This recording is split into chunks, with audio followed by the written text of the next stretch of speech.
Hello বন্ধুরা, আজকে আমি যাইতেছি আমার সেই পুরনো বিদ্যালয়ে, যে বিদ্যালয়ে আমার পুরো 5টি বছর কেটে গেছে। শুধু একাই আমি না, আমার যে বন্ধু বান্ধব যারা আরও সবাই আছে, বড় ভাই ব্রাদার, এরাও এই বিদ্যালয়েই পড়েছে, এই বিদ্যালয়েই কাটিয়েছে সময়।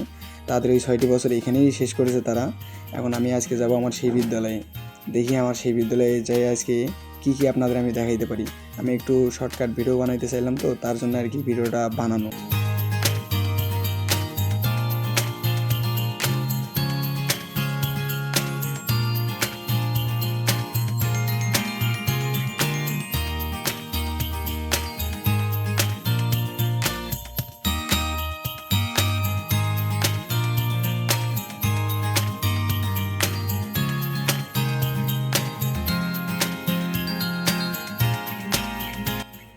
এই যে সামনে দেখতেছেন আপনারা যে বড় মাঠটা, এই মাঠেই কিন্তু আমরা খেলাধুলা করতাম।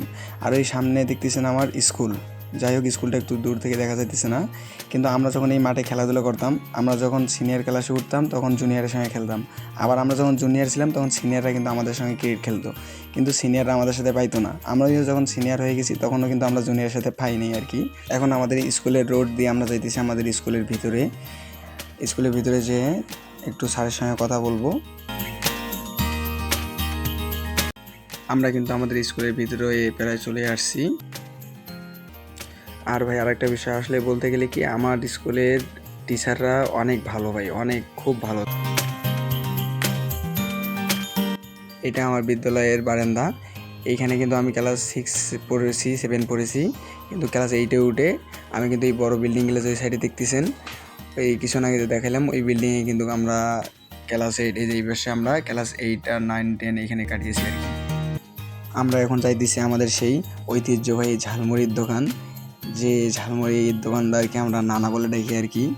এই ঝালমুড়ির দোকান কিন্তু প্রায় 5-10 বছর ধরে, আরও আমাদের যে বড় ভাই বেড়াদার আছে তাদেরও কিন্তু 5-10 বছর ধরে এইখানেই ঝালমুড়ির দোকানটা, 18-20 বছর ধরে এই ঝালমুড়ির দোকান এই স্কুলেই আর কি আছে। তাছাড়া অন্য কোনো ঝালমুড়ির দোকান কিন্তু এখানে আসে না।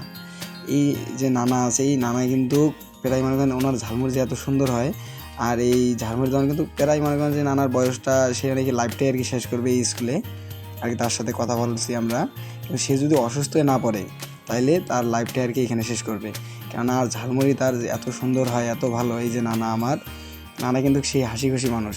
আমরা গেলে তার কোনো কিচ্ছু নাই, বলবে নাতি কী খবর, এটা সেটা ভালো মন্দ জিজ্ঞাস, পড়ালেখা কেমন চলতেছে, এরকম আর কি কথাবার্তা। আর আমাদের যে স্কুলটা অবস্থিত সেটা কিন্তু একটা কলোনির ভিতরে আর কি।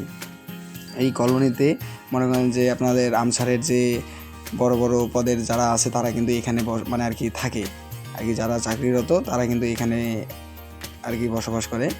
এখানে তাদের জন্য একটা পার্সোনাল প্রাইমারি স্কুলও আছে।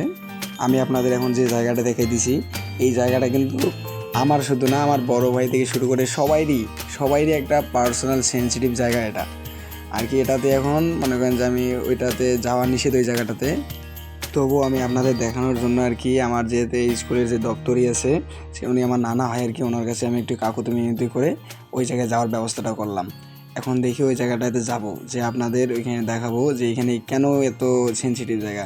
কেননা এই পিছন দিয়ে এইটা মনে করেন এই দেওয়াল টপকে কিন্তু আমরা না, শুধু আমাদের বড় ভাই বেড়াদার, আমার ক্লাসমেট, আমি নিজেও কয়েকদিন আর কি এই দেওয়াল টপকেই পালিয়ে গিয়েছিলাম ক্লাস বাদ দিয়ে। কিন্তু মনে করেন যে আসলে যে হাই স্কুলে পড়ার সময় ক্লাস বাদ দেওয়া বা ক্লাস বাদ দিয়ে পালিয়ে যাওয়াটা যে মানে একটু মজার বিষয়, যারা পালিয়েছে তারাই বলতে পারবে আর কি। কিন্তু আমার হাতের সাইডে যে বাম সাইডে যে রুমগুলা দেখছেন, এই রুমগুলা কিন্তু ক্লাস চলতেছে আর কি, রানিং। স্কুল ফাঁকি দেওয়া মজার ব্যাপার বলেছি বলে কিন্তু তোমরা ছোটো ভাই বোনেরা যারা আছো তারা কিন্তু ভুলেও স্কুল ফাঁকি দেবে না। স্কুল ফাঁকি দেওয়া মানে তোমার নিজের লাইফকে ফাঁকি দেওয়া ভাই।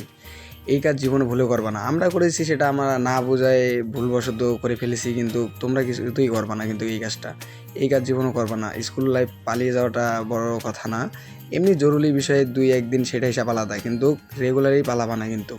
আজকে এই পর্যন্তই, দেখা হইতেছে আপনাদের সঙ্গে পরবর্তী ভিডিওতে। ততদিনে আপনারা ভালো থাকবেন, সুস্থ থাকবেন।